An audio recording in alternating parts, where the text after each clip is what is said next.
What up, everyone? I hope everybody is having an amazing day. Here we are in the beautiful community of San Ysidro, here in beautiful San Diego. Today we're gonna take a trip into the neighborhood. I'm gonna shoot you a little history, but we're gonna actually break it up in two parts because San Ysidro is huge. So we're gonna go ahead and do the east side and the west side. And we're also gonna do the outlets. We're gonna take you down and see where everybody's shopping, all the Mexicanos, where they're going, and also the locals, where they go to shop and get good bargains and get some good clothes. So here we are. I'm gonna do this. Follow me inside this neighborhood. Let's roll.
And here we are in San Ysidro, in the alley. You know how to show love for San Ysidro and check out that beautiful mural right there.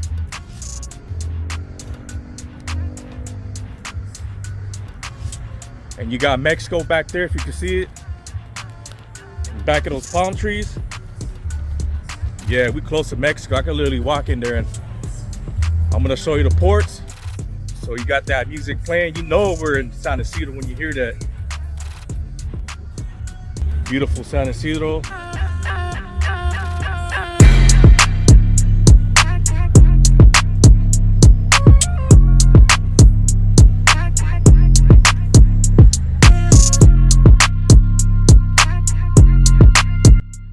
What up, homies? Welcome back to another episode. This time we're gonna do it in the beautiful community of San Ysidro. Man, this neighborhood brings so many memories. Going back, you know what I mean? Had my confrontations, but then I have my good times too, because on the other side, next to the border, you know, you got that good times, TJ. Also, you got the San Ysidro outlets, which I buy most of my clothes from. Man, you gotta love it in that area. Many fun nights and many drunk nights. But anyways, we're gonna shoot a little history, that history that you love, and we're gonna go ahead and get into it. After independence from Spain in 1822, the Mexican government started issuing land grants for ranchos.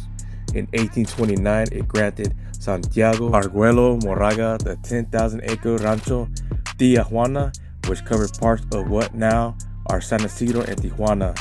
His son, Emiliano Arguello, was granted the adjacent Rancho Miguelio in 1833, on which they built La Punta, an adobe house that was one of very few structures in the area until the late 1800s. And this is where it went down 20-something years ago, Bayer Boulevard. So, out of nowhere, you know, I would just chop it up with my friends, and all you hear is and it went down right. She had some homies just come out from who knows where, a bunch of them, and you know, as the story goes, you know, stuff happened, and you know, I got scars to prove it. I mean, battle wounds, but it was back in the days. So I'm gonna take you into a trip into San Ysidro. What a trip! Time has flew by. Time definitely flew by, but let's get back into the history. So about 1848 to 1900, early United States period after the 1846 Mexican-American War. Mexico ceded what is now the Southwest U.S. in 1848. San Ysidro found itself on an international border. The border was marked on the mid-1860s, and the first customs building was erected in 1873. The border was unfenced until one was built in 1910 from the Pacific Ocean to Otay Mountain. San Diego was connected to the U.S. railroad network in 1885, spurring the real estate boom. In 1887, real estate firm Hart and Stern developed a Tijuana city on the site of today's Las Americas Premium Outlets, consisting of a single street with a drugstore, saloon, hotel and boot shop, and some scattered houses. Beyond, floods washed out buildings in 1891 and 1895. Tijuana City was not immediately rebuilt, and settlers moved to the higher ground.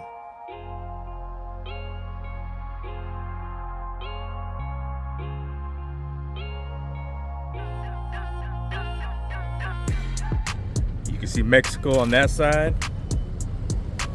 I saw Mexico right there in back of those palm trees. You can pretty much walk in at this point. And you got also another port of entry that divides United States and Mexico.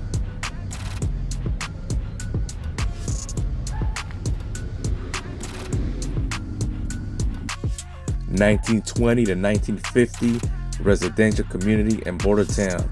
While the rise of Tijuana, Mexico, as a racing, gambling, drinking, and entertainment destination in the 1920s, many American employees of these establishments lived in San Ysidro and worked in Tijuana. In 1924, the 12,000 San Ysidro Free Public Library opened. Civic leader Frank Beyer donated the land as well as $7,000 towards the cost. The Luis Gil designed San Ysidro Community Church opened in 1924, and the Our Lady of Mount Carmel Catholic Church opened a few years later. The San Ysidro Bank and the Civic and Recreation Center opened in 1925. Beyer donated the land for the Civic Center in 1933. The old customs facility was replaced with the existing historic landmark customs building. After 1933, with alcohol legalized in the U.S., gambling outlawed in Mexico, and few American visitors to Tijuana, some homes were purchased by Mexican citizens working in the U.S. Following World War II, there was a housing shortage in San Diego, and as a result, new houses, apartment buildings, and bungalow courts were built in San Ysidro. According to the San Diego City Planning Department, at this point, San Ysidro was now a full-fledged city that supported the various economic, social, religious, and recreational needs of the residents and visitors. Man, I remember coming down to San Ysidro many times, especially on this side. I had a little girly girl that lived over here, man, but she played me like a fool. So I used to always catch the trolley and get off over here and go visit her. But man, she broke my heart. So sad, but it's true. Anyway, San Ysidro, along with the rest of South San Diego, was annexed by the city of San Diego in 1957. An attempt by residents in 1973 to reverse the decision was unsuccessful. I remember back in the day, all this area was cracking, man. If you was walking by yourself, man, it wasn't good news for you. But now, times has changed. It's different now. But thank God, right? Who wants to live back in the 90s and 2000s? We got to keep moving forward, you know? We got to progress. San Ysidro also is close to Tijuana, Mexico. San Ysidro is home to the fourth busiest land border crossing in the world. It is the second busiest border crossing between the two sovereign nations after the John Singapore Causeway, and the busiest border crossing in the Western Hemisphere. Statistics from the U.S. Department of Transportation state more than 15 million vehicles and 36.7 million people entered the United States at the San Ysidro port of entry in 2019. The great majority of these are workers both of Mexican and U.S. nationality, commuting from Tijuana to jobs in the greater San Diego area and throughout Southern California. There is also reverse traffic, both for workers traveling to maquiladores in Mexico and those purchasing services or seeking entertainment in Tijuana. 2009 studies estimated that wait times for vehicles at the San Ysidro LPOE average 1.5 during the commute peak period, but now in 2023, it's close to about, I would say about 3 hours, 4 hours is what I'm hearing crossing the border now. Man, that's crazy.